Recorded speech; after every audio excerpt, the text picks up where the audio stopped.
बताने वाले कौन है? केवली भगवान थे।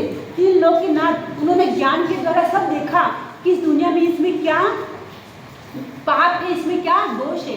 तो बताए कि एक आलू है और उसमें अपने जो सीतिया कपड़े सीते हुए की सुई आती है, कपड़े सीने की सुई आती है, उस सुई को उस आलू में डालो, चुभो उसमें डालो और डालने के बाद उस सुई को वापस निकालो।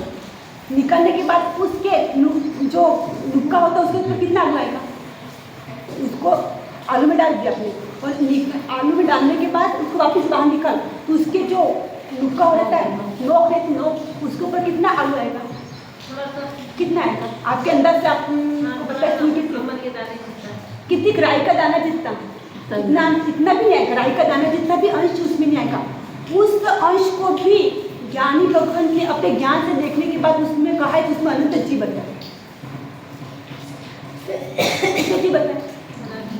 उसमें भी जो सुई की नोक के ऊपर जो जीव आलू का अंश आया है, उसमें भी उन्होंने ज्ञान से देखा और देखने के बाद बताया कि उस आलू के अंश में भी अनंत जीव है। तो बताओ पूरे आलू कितने जीव होंगे?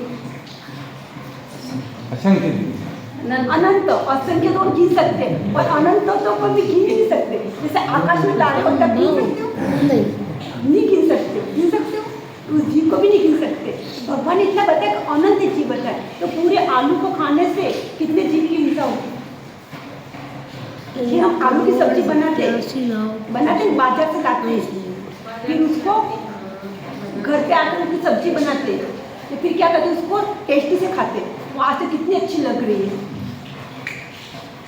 स्वाद से खाते, उसकी अनुभव ना करते। कहते कि पाप की अनुभव ना करने से क्या होता है? कोई पाप हो रहा है और उसकी अनुबंधता करते हैं तो क्या भयंकर कर्म बन जाते हैं। और धर्म की अनुबंधता करने से क्या होते हैं? पुण्य कर्म बन जाता है। ये संसार होता है और पाप और पुण्य के ऊपर ही चल रहा है। ये संसार की जो अपनी गाड़ी चल रही है ना, संसार की गाड़ी है पुण्य और पाप भी दो पहिए के ऊपर ही चल रही है। जो व्यक्ति धर्म करेगा उसका पुण्य का बंध होगा, जो व्यक्ति पाप करेगा उसके पाप का कर्म का अशुभ कर्म का बंध होगा। इसलिए संसार में कितने लोग दुखी और कितने सुखी है? जो सुखी और क्यों दुखी है?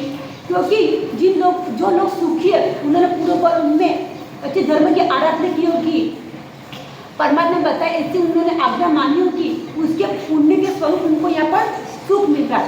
और जिन्होंने पूरे भव में भी पाप किए तो उस भव में पाप कर रहे हैं तो उनको क्या मिलेगा? पाप करने से दुख की प्राप्ति होती है और धर्म करने से सुख की प्राप्ति होती है। धर्मा सुखात पापा दुखात। धर्म करने से सुख की प्राप्ति होती है, सद्गति की प्राप्ति होती है, और पाप करने से दुख की प्राप्ति होती है और दुर्गति की प्राप्ति होती है। तो हमको क्या करना है? पाप करना है, पाप करना है, पुण्य करना है। क्योंकि हमने पूर्व में अनंत पुण्य करके आए, क्योंकि मनुष्य जीवन ऐसे नहीं मिला। ऐसे मिल गया आपको? कितनी मेहनत की। एक बच्चा होता है, बहुत छोटा होता है, उसको जैसे वो 2 साल का हुआ, 3 साल का हुआ, उसको स्कूल में रखते, तो पहली क्लास में रखते, उसको स्कूल में भर्ती करते हो आप, उसमें रखते हो, तो क्या करते हो? उसको डायरेक्ट 10वीं क्लास में बिठा देते हो। कहाँ से चालू होती है उसकी क्लास?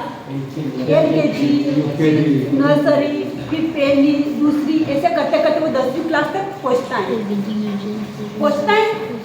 तब वो 10वीं क्लास तक कितनी मेहनत करता है वो बच्चा। पहले की पढ़ाई तो कितनी सरल थी, पहले तो 4 सब्जेक्ट थे और पढ़ लेते थे और फ्री हो जाते थे। आजकल तो छोटे छोटे बच्चे होते हैं, जिनका बच्चे का वजन नहीं होता उतना, तो कितना उनका वजन होता है? उसकी वेट के वजन होता है। 3 साल का बच्चा हो या 5 साल का बच्चा हो, उस बच्चे का 5 किलो का वजन नहीं हो, पर वो थैला जो उसका बैग होता है स्कूल बैग, उसका कितना वजन होता है? उसका वजन उससे बढ़ जाता है। गोल होता है उनको गोल करता है। नदी में जो पत्थर होते हैं उनको घिसते हैं अंदर नदी में, वो घिसने वाला होता है ना, तो गोल कैसा हो जाता है? नदी में जो पत्थर होता है वो तो कैसा गोल कट, जैसे किसी ने घिस करके उसकी पॉलिश करी होगी, कैसा चमकता भी है और गोल कट हो जाता है। क्यों होता है गोल कट? वो लड़ता हुआ फिर वो घूमता फिरता, ऐसे कितने सहन करता पत्थर, ऐसे ऊंचा नीचा होता वो गोल स्वरूप लेता है, तब वो गोल बनता है। तो उसी प्रकार हमारी आत्मा भी कितने इस मनुष्य जीवन तक पहुंची, तब हमारी आत्मा ने कितना पुरुषार्थ प्राप्त किया, क्योंकि कहाँ है कि हमारी आत्मा निकोद में कितना समय रही, अनंत काल तक रही, क्योंकि निकोद जाने की है ये कांची जम जाती नहीं है, जैसे बरसात के समय में हरी हरी कांची जम जाती है, पर हम क्या करते हैं उस कांची के ऊपर चले जाते हैं, जैसे हरा हरा होता है हम देखते नहीं कि इसमें ये हरा हरा है, उसमें भी जीव है। बरसात के समय आप जाते हैं हरी हरी कांची जम जाती है, तो उसमें भी अनंत काल बताए, तो उसमें भी हम अनंत काल तक रहे।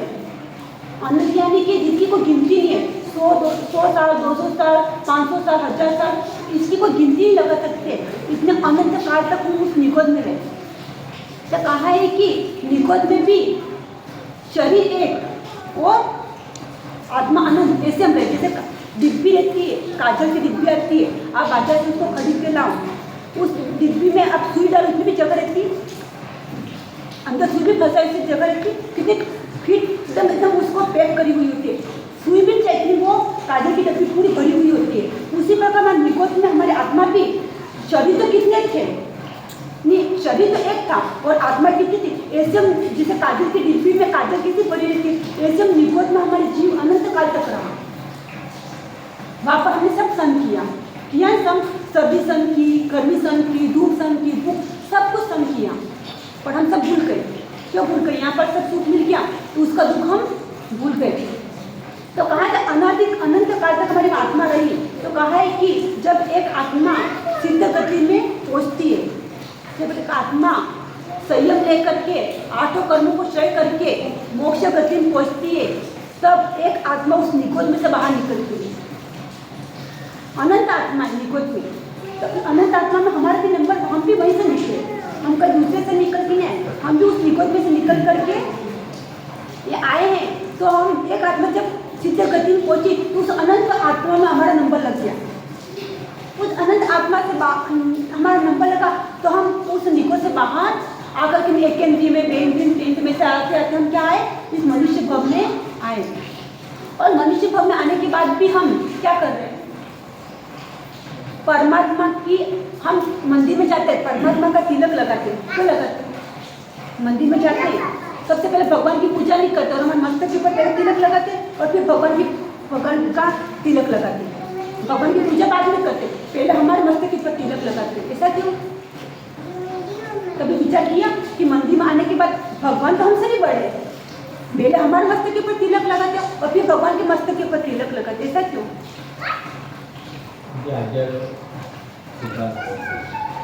भगवान की आज्ञा का पालन करते। हाँ, ये तिलक हम लगाते, पर क्यों लगाते? पहले हमारे मस्तक के ऊपर लगाते, फिर भगवान के मस्तक पे लगाते। भगवान बड़े, हम बड़े, कौन बड़ा? हम बड़े, भगवान बड़े, भगवान बड़े, फिर भगवान के ऊपर बाद में लगाते और हमारे सिर के ऊपर पहले क्यों लगाते? तो बताए कि भगवान का तिलक लगाने से पहले हम ये अपने मस्तक के ऊपर तिलक लगाते। किसका तिलक लगाते? आज्ञा रूपी तिलक लगाते। हमेशा वो तिलक नहीं मिले, ये तिलक हमको ऐसे नहीं मिला, कितनी मेहनत, कितने पुरुषार्थ हमको ये तिलक मिला है। तो हम भगवान की आज्ञा को धारण करते हैं। परमात्मा में आपकी जो भी आज्ञा है उसको शिरोधारी करके, उसको स्वीकार करके मैं तिलक लगाता हूँ। और फिर तिलक लगाने के बाद क्या करते हैं? भगवान की पूजा करते हैं। हम तिलक तो लगा देते पर भगवान की आज्ञा किसी मानते हैं, तो भगवान से हम क्या करते हैं? भगवान की आज्ञा रूपी हम तिलक लगा देते। भगवान को हमने विश्वास दिला दिया कि भगवान हम आपकी आज्ञा रूपी हम तिलक लगा रहे, आप जो सा होगी हम करेंगे। हम कर रहे हैं ऐसा कर रहे हैं, तिलक तो लगा दिया, फिर भगवान के साथ धोखा नहीं हुआ, विश्वासघात नहीं हुआ कि भगवान के पास मैंने विश्वास से लगा। भगवान हमको, आपको साक्षी में, आपकी साक्षी में, आपके प्रत्यक्ष में हम तिलक लगा रहे, आप जो होगी उस तरह से हम अपना जीवन यापन करेंगे। और मैं तिलक लगा रहा हूँ, आपका आज्ञा रूपी तिलक लगा रहा हूँ और अपनी आज्ञा को मान करके मैं जीवन बिताऊंगा, जीवन चलाऊंगा। फिर क्या करें? तिलक तो लगा दिया पर भगवान की आज्ञा नहीं मान रहे हो? तो फिर भगवान के साथ धोखा नहीं हुआ? आपके साथ में कोई आप व्यापार करने जाते हो, दुकान पे बैठते हो और कोई व्यक्ति आपके पास दुकान के ऊपर आकर के 5,000 का सामान ले गया और बोलते साहब मैं विश्वास, मेरे ऊपर विश्वास करके आप मुझे सामान देते, आपको विश्वास है मेरे को दे दो। तो फिर उस व्यक्ति के ऊपर क्या करेंगे? विश्वास करेंगे नहीं करेंगे? भाई का निविश्वास व्यक्ति कुछ नहीं, आज नहीं तो वो 8 दिन बाद ले जाएगा, और फिर वो 8 दिन हो गए, 15 दिन हो गए, महीना हो गया, 2 महीना हो गया, और वो व्यक्ति रोज आता है आपकी दुकान के सामने से निकल जाता है, और वो आपकी दुकान से सामने भी नहीं देखता है और आपसे बात भी नहीं करता है, तो फिर आप क्या करोगे? क्या कहोगे? तो विश्वासघाती है। इसने मेरे को विश्वास दिला करके मेरे दुकान से सामान ले गया और एक पैसा भी नहीं दिया, तब उसको विश्वासघाती कहते हैं। और परमात्मा का हम तिलक लगा करके हम परमात्मा को क्या करें? ठग रहे हैं। तो बताया कि ये अनंत काल आलू बताया कि एक आलू में अनंत जीव बचा है, और उस आलू को, आलू की सब्जी बनाओ या पड़ा कुछ भी बनाओ, और बनाने के बाद हम क्या करते हैं? उसको खाते हैं। खाने के बाद उसकी अनुमोदना करते हैं। आज तो आलू की सब्जी इतनी अच्छी बनी कि कभी भी ऐसी बनती भी नहीं, इतनी स्वादिष्ट बनी, पर वहाँ पर हम क्या करते थे? कर्म, चिकने कर्म बांध देते। कर्म तो बांधते पर तो चिकने कर्म बांध देते। जैसा कोई अपने कपड़े पर तेल डाल दिया, इतना तेल कि 1 लीटर जितना तेल आपको कपड़े पर डाल दिया, और उस कपड़े पर तेल डाल दिया, और उसको आप साफ करो, एक दिन में नहीं होगा, 2 दिन ऐसे करते करते धीरे धीरे साफ होते, जल्दी से साफ नहीं होगा। ऐसे हम ये कर्म बांधते हैं, कर्म से बांध रहे, आलू की सब्जी खा करके कर्म बांधे, और उसमें बहुत स्वाद है, कितना अच्छा है, ऐसा करके वो तेल भी चिकना पड़ा उसमें, उस कर्म में बांध रहे, तो वो कर्म क्या हो जाता है? चिकना बन जाता है। तो कहा है कि हम ये अनंत काल खाकर भी दुर्गति में जाते हैं, तब क्या करना है? ये जमीन का खाना नहीं खाना है। हमने खाली 4 महीने की, अपने ज़्यादा नियम नहीं दिलाने, खाली हम 4 महीने या जीवन में हम इतने दिन के लिए आपको